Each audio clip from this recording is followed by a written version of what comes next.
ቤተክርስቲያን የራሷ ነጻነት አላት። ቤተክርስቲያን የራሷ ክብር አላት። ቤተክርስቲያን የራሷ ነጻ መድረክ ፈላጊ ናት።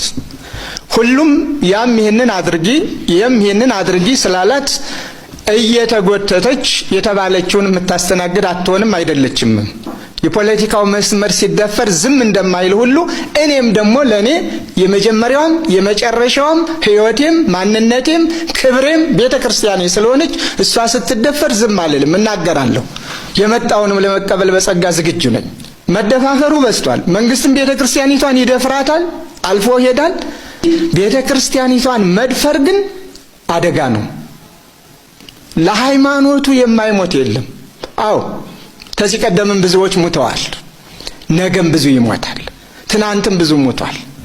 ተከባብረን እንኑር፣ ለሰላም እንኑር። ስለዚህ ከወሬ እንራቅ። ቤተክርስቲያኒቱ ትከበር። እንደ ሃይማኖት ለሃይማኖት አንገትን መስጠት ከአባቶቻችን የወረስነው ውርሳችን ነው። ማንም የማይፈቀው ማንም ምንም ይዞ ቢመጣ የማያንበረክከው እስከ መጨረሻው ወቀታ ድረስ የእግዚአብሔር መንግስት በመናፈቅ የምንቀበለው። አሁን የቀረው በልውጡ ብሎ የመረካከብ ስራ ነች ቤተክርስቲያን የቀራት። ይሄን ደግሞ ቆሞ የሚያይ የለም፣ ዝም ብሎ የሚያይ የለም።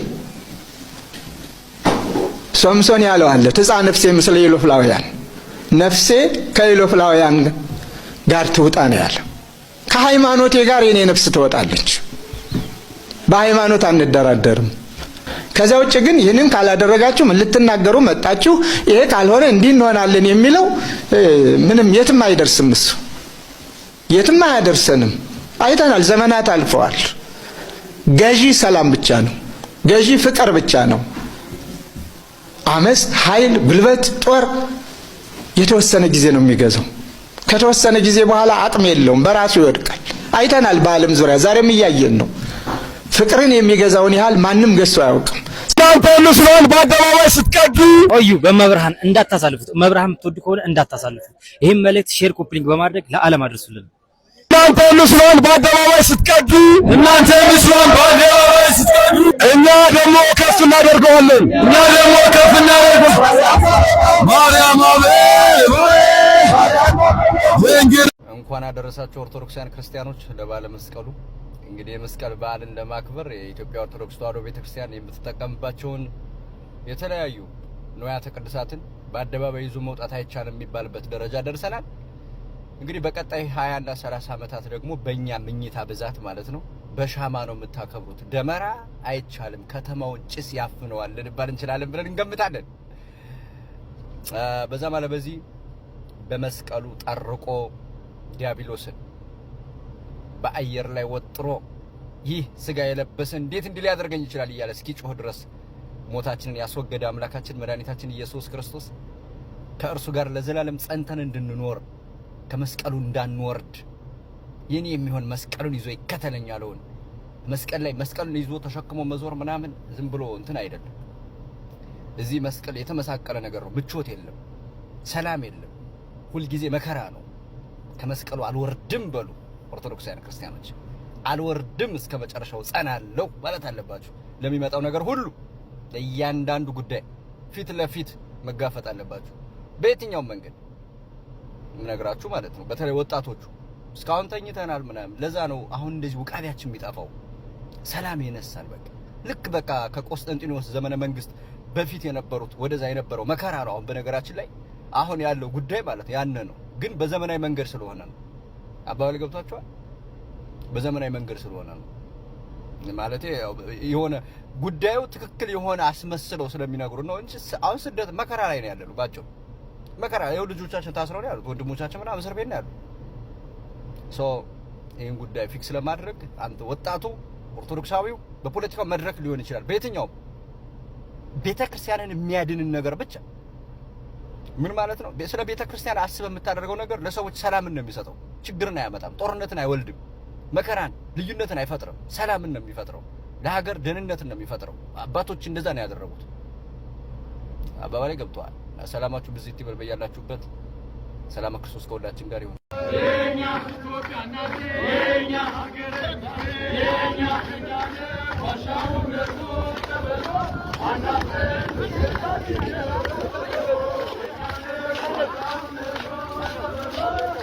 ሰበር የምስራች የቅድሳትን ስዕላት በመቅደድ በማህበራዊ ሚዲያ ላይ ስታሰራጭ የነበረችው ግለሰብ በቁጥጥር ስር መዋሏን የአዲስ አበባ ፖሊስ ጠቅላይ መምሪያ አስታውቋል። በዛሬው በዳመራው ዕለት ታሪክ ተሰራ። ቤተልሔም ሚሊዮን ሳህሉ ሰሞኑን የቅዱሳን ስዕላትን በመቅደድ በማህበራዊ ሚዲያ ማሰራጨቷ ይታወቃል።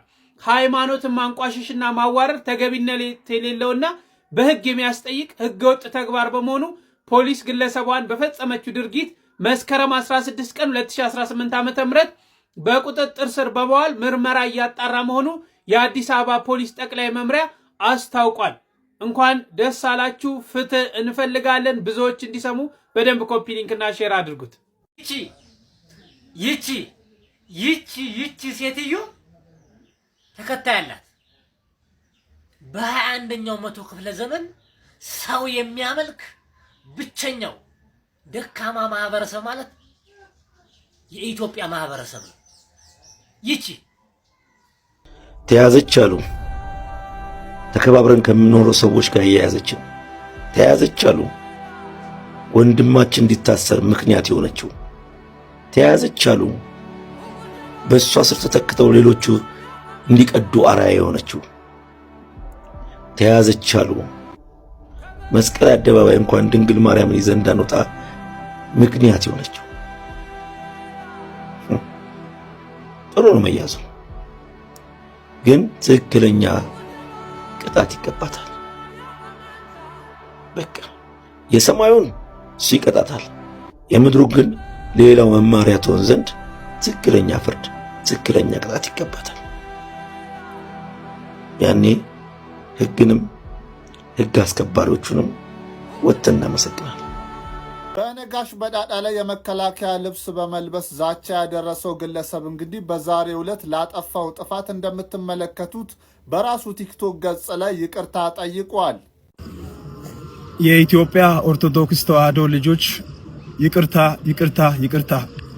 ነጋሽ ወንድሜም ይቅርታ፣ ከልብ ይቅርታ አድርግልኝ። የሥራ ባልደረቦችም የመከላከያ ሰራዊት አባሎች በሙሉ ይቅርታ አድርጉልኝ።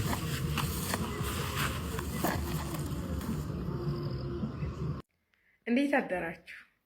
ዛሬ በጣም ላመሰግናችሁ ነው የመጣሁት። በእውነት ከፈውስ መንፈሳዊ ጋር በተያያዘ ከ5 ቀን በፊት መልእክት አስተላልፌ ነበርና አብዛኞቹ ሰዎች ቻሌንጁን እየተቀላቀላችሁ ነው። በዚህም በጣም ኦርቶዶክሳውያንን ላመሰግን እፈልጋለሁ። ምክንያቱም እኔ እንደገመትኩት ሆኖ ነው ያገኘሁት። አባ ገብረ ኪዳንን የማይወዳቸው ምእመን የለም። ነገር ግን በተለያየ ዩቲዩብ ቻናል በተቆራረጠ የቲክቶክ አካውንት ላይ ያዩዋቸው እንጂ ሙሉውን በተለይ ደግሞ ፈውስ መንፈሳዊ ጋር በተያያዘ እንደማያውቁ ብዙዎች ኮሜንት ላይ መጥቶ ጽፈውልኛል። ወደ 38,000 ሰው አካባቢ ደርሷል።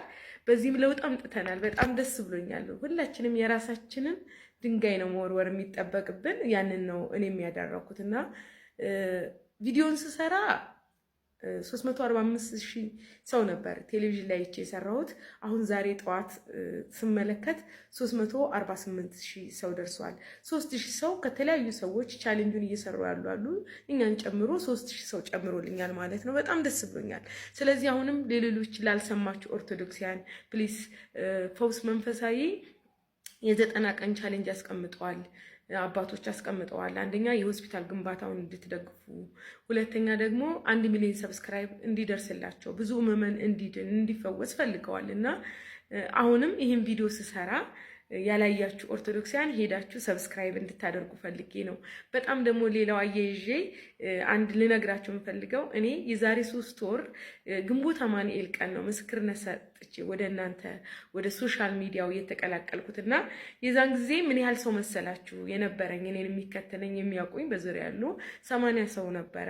ዛሬ ላይ ግን በዝቼ በስተን ብዙዎች አውቀውኝ ተዋውቀውኝ በውስጥም ኢንቦክስ እያደረጉልኝ ከ80 ሰው ዛሬ 16,500 አካባቢ ሰው ይከተለኛል። በጣም ነው የማመሰግናችሁ። ሀሳቤ ገዝቷችሁ በህይወት ያሉትን አንዳንድ ልምዶቼን ብዬ ነበር የጀመርኩት እና እግዚአብሔር ያደረገልኝን ነገር መስክር ሞክሬ ነው የጀመርኩት። እመቤቴ ከካንሰር አድናኛለች። የሚጣቃ ማኑኤል ደግሞ የዛሬ 3 ዓመት አካባቢ የመጣብኝን የስኳር በሽታ አድኖኛል እና ክብደቴን በጣም ኦቨር ነበር። በተለይ ይሄ ላይፍ ስታይል ላይ ከዳንኩ በኋላ በራሴ ላይ የተገበርኩት ለብዙ ጊዜ ስዘጋጅበት የኖርኩትን ምህረት ከተደረገልኝ በኋላ እንደ ምስክርነትም ስሰጥ ራሱ በጣም ክብደቴ ቢቀንስም አንጻራዊ ቢቀንስም ምክንያቱም በዛ ሰዓት ብዙ ለውጥ ለማምጣት እየሰራሁ ያለሁበት ሰዓት ነው እና አሁን ላይ ግን በጣም ያንን ነገር ማስተካከል ችያለሁ እና እሱንም ወደፊት የምሰራበት ነው። አሁን ላይ ግን ትኩረቴን መንፈሳዊ ሀሳቦቼ ላይ ነው ብቻ ማድረግ ነው የምፈልገው። በተለይ ደግሞ ፈውስ መንፈሳዊ የራሱ የሆነ እንትን አስቀምጧል፣ እቅድ አስቀምጧል። ያ እቅድ እንዲሳካ የበኩሌን አስተዋጽኦ ማድረግ ነው የምፈልገው አሁን ላይ። ምክንያቱም ለራሴ ያሰብኩትን ነገር እሰራለሁ ብዬ በሶሻል ሚዲያ ያሰብኩትን ነገር እንዲቆይ ነው የምፈልገው እና እባካችሁ አሁንም የማታውቁ ፈውስ መንፈሳዊ ዩቲዩብ ፔጅ እንዳላቸው የራሳቸው የአባቶች ፈውስ መንፈሳዊ 90 ቂርቆስ ገዳም የሚል እንዳላቸው የማታውቁ ተቀላቀሉን።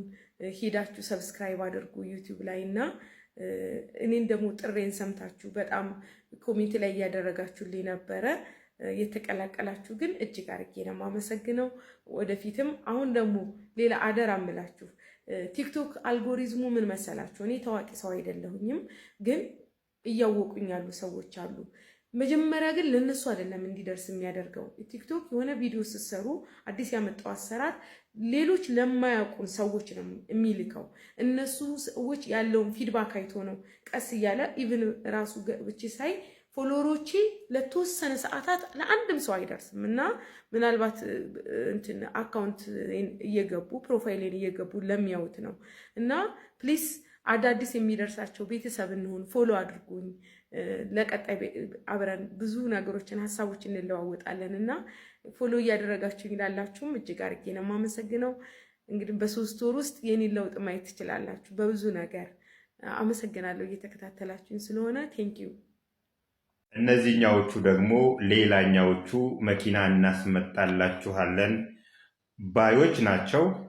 ሲኤምሲ ሚካኤል ጉጂ ህንፃ ሰከንድ ፍሎር ላይ መገኛችን ነው ብለዋል። የእነዚህኛዎቹ ደግሞ ለየት ይላል። እንዴት ነው የሚያስመጡላችሁ? መጀመሪያ 10700 ብር ትከፍላላችሁ መመዝገቢያ። እነዚህ 10700 ብር የከፈሉ ደንበኞች 2500 ሲሆኑ መኪና መምጣት የመጀመሪያው ዙር መኪና መምጣት ይጀምራል። ጠቅላላ 26,750,000 ብር ነው ማለት ነው ጠቅላላ የሚለቅሙትና መኪና ማስመጣት የሚጀምሩት። መኪናዎቹ በ5 ዓመት ውስጥ ለሁሉም ደንበኞች እናደርሳለን የሚሉ ናቸው። መኪናዎቹ ሲደርሷችሁ 28,000 ብር ቅድመ ክፍያ ትከፍሉና በየወሩ 7,000 ብር ትከፍላላችሁ። እና እንዴት ነው አሰራሩ? መኪኖቹ የመጡት መኪኖችን በኪራይ መልክ የራሳችሁን መኪና በኪራይ መልክ ትከራዩአቸውና በየወሩ የኪራዩን ዋጋ እየከፈላችሁ መኪኖቹ የመጡበትን ዋጋ ስትጨርሱ መኪኖቹ የእናንተ ይሆናል ማለት ነው። እዚህ ጋር ይሄ ድርጅት ለኔ የሚባለው እንግዲህ በሁለት ቢላ ይበላል ማለት ነው። አንደኛው መኪኖቹን በማከራየቱ ምክንያት የኪራይ ትርፍ ያገኛል። ሁለተኛ ደግሞ መኪኖቹን በማስመጣቱ ምክንያት የንግድ ትርፍ ያገኛል ማለት ነው። ሁለት ነው እንግዲህ እንደዚህ አይነት ሀሳቦች ጥሩ ሀሳቦች ናቸው ባይዘኝ። ነገር ግን የኛ ሀገር ሰዎች፣ የኛ ሀገር ነጋዴዎች፣ የኛ ሀገር ልጆች ሀሳብን የመውለድ ወይም ደግሞ ቅጂ ከሌላ ቦታም ሲቀዱ ኮፒ ነው የሚያደርጉት ምንም ሳያስቀሩ። ራሳቸውም ሲፈጥሩ ይፈጥራሉ። ነገር ግን ከአባቶቻቸው የተማሩት ወይም ደግሞ ከጎረቤቶቻቸው የተማሩት እንደዚህ አይነት ሀብት የሚገኘው ብዙ መንገድ ያስኬዳል። ትርፍ ለማግኘት ሀብት ለማግኘት ብዙ መንገድ ስለሚኬድ አቋራጩ መንገድ ይመርጣሉ። አቋራጩ መንገድ ሌብነት ነው። ሌብነት ውስጥ ይገባሉ እንጂ የቢዝነስ ሀሳቡ እኮ ቆንጆ ነው። ነገር ግን ምን ጋራንቲ ይዘን ነው ለአንተ 10,700 ብር የምንከፍልህ? ከ20 2500 ደንበኞች 26 ሚሊዮን ብር በላይ የምንከፍልህ ምን ጋራንቲ አለን? ምንድነህ አንተ? አንተ ቤት ተከራይተህ ነው የምትሰራው። ወንበር ጠረጴዛ ነው ያለ፣ ኮምፒውተር ነው ያለ። 26 ሚሊዮን ብሩን ይዘህ ብትጠፋ ትጠፋለህ። ደግሞ ምንድነው ጋራንቲያችን? ስለዚህ ከዚህ በፊት ቃል እንደገባ ነው በዚህ ዓመት ከምንሰራቸው ስራዎች አንዱ እንደዚህ አይነት ድርጅቶች ብቅ ሲል ማንቁርታቸው ላይ እንቆምና ከህብረተሰቦቻችን ላይ ብር ሳይቀበሉ እንቀጫቸዋለን። እንደዚህ አይነት ሀሳቦች አይምጡ ማለት አይደለም። ሲመጡ ለህብረተሰቡ መፍትሄን ይዘው የሚመጡ ሀሳቦች ይሁኑ፣ የሚተገበሩ ሀሳቦች ይሁኑ፣ ሌብነት የሌለባቸው ሀሳቦች ይሁኑ፣ ጋራንቲ ይኑራቸው። አለበለዛ ግን ሀሳቡን ይዘህ መጥተህ አንተ ብሩን ከተቀበልከው በኋላ ህብረተሰባችን ብር ከሰጠ በኋላ የምንልበት አግባብ የለም። ክሊር የሆነ ሊተገበር የሚችል ሀቀኛ የሆነ የህብረተሰቡን ጥያቄ ሊፈታ የሚችል ሀሳብ ከሆነ እኛም እናግዛለን፣ ምንም አይነት ማስታወቂያ ሳንፈልግ።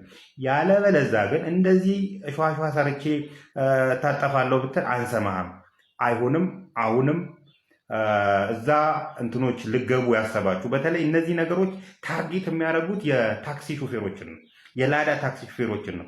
አሁን ላይ እነ ሚኒባስ ምናምን ከእንትን አስወጣቸዋለሁ ስለተባሉ ማስ ትራንስፖርት እንጨምራለን ስለተባለ አሁን እንግዲህ ታርጌት ተደርገዋል ማለት ነው። እነዚህ እንትኖች ታርጌት የተደረጉት ብዙ ጊዜ እነ ሀላል ታክሲ፣ እነ ሄሎ ታክሲ፣ እነ ታክሲዬ፣ እነ ምናምን እጥፍ አድርጎ የበሏቸው እነዚህን ሰዎች ናቸው። አሁንም ታርጌት የተደረጉት እነዚህ ሰዎች ናቸው። ሀሳብ ካላችሁ፣ የሚተገበር ሀሳብ ካላችሁ ሀሳብ አንጡ። ያለበለዛ ግን ህብረተሰቦችንን አትበሉም። እስከ ቻልነው ድረስ እናሳውቃለን። እናንተም ለመክፈል የተዘጋጃችሁ ሰዎች እጃችሁን ሰብስቡ። በኋላ ኡኡ ከማለት ያድናችኋል።